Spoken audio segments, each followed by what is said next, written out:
Kani gadega Patisi TV, bat pidang pek yaki kubor baman kasngi.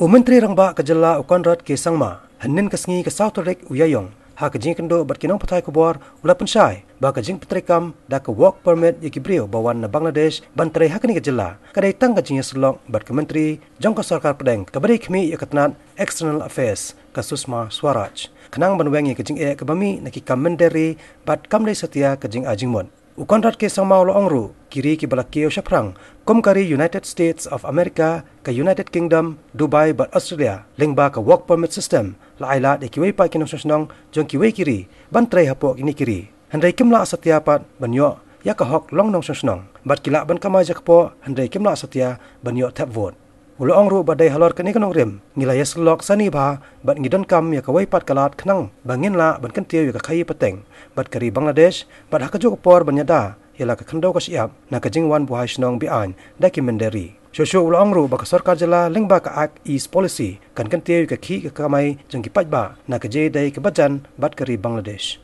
So we want a mechanism in place. So that discussion has to take place. And as I said, since many other countries, like developed countries like UK, Australia, US, they have this work permit system, as I said, where people who desire to work can go there, they get the benefits of everything except they're not citizens and except they can't vote.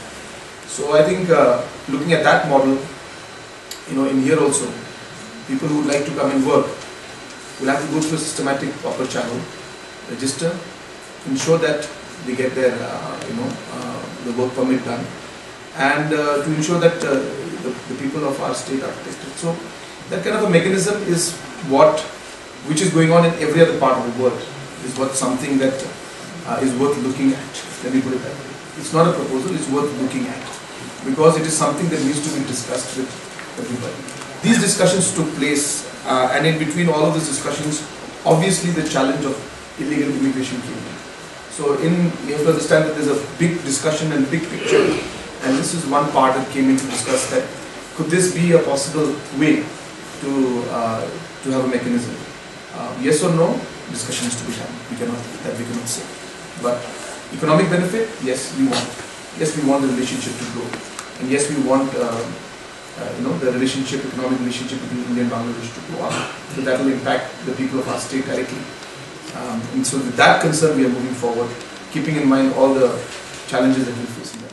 Kinong hikai Sarva Shiksha Abhiyan jong Kajala kilala ban penihar mesiem hadian baka sarkar pedeng kala pelat ya kapisa kabakon sispa lai pesan keluar tingka na kabenta ban siu ya kutulap basan banai kanti balsa teng nadu banai naiweng jong snam arajar khanyo balala hanin kasngi ka Sautrek Uyayong kinong hikai SSA kibadan hapo ka Shatri jong ka Meghalaya SSA School Teachers Association hapo ka jelam jong Presiden uba Aristotle C. Rambai bat General Secretary uba HM Marbanyang kilala ye kendo kerpang yo Menteri Rangba Kajala Conrad ke Sangma ban ai khublai kerpang ya Halor kajing simkhia jong ya kajing ka bakino hikai SSA kilai kendo na kadaw kajing bamyo tulap lasan banai kanthi komba kharajar sauspa prapwengon kino hikai ki batrai hapo ka Sarva Shiksha Abhiyan kinyo jingmontoy nagni ka bha ka balapalait dakatnan Ministry of Human Resources Development jong ka sarkar pedeng.